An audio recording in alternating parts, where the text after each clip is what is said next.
لکه پنځه میاشتې ولاړې وي دا کښتۍ ټولې سمندر ته چې بیا کته کېږي پنځه میاشتې وروسته بیا سمندر ته ځي نو هغه دپاره مکمل تیاری کوي ماشاءالله ډېر ناصره لګې دا زموږ د کښتۍ ډریور دی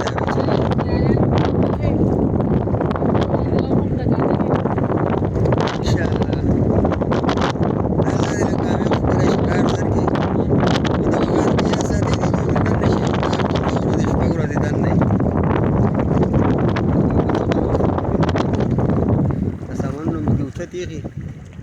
دا به اوس دننه واړه واړه ځایونه هم کېږي په هغه کې بیا سفر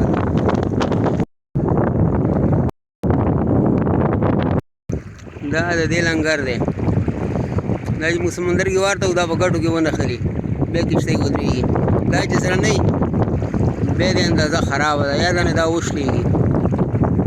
نو بیا موږ سره بل لنګر یې غار ته وو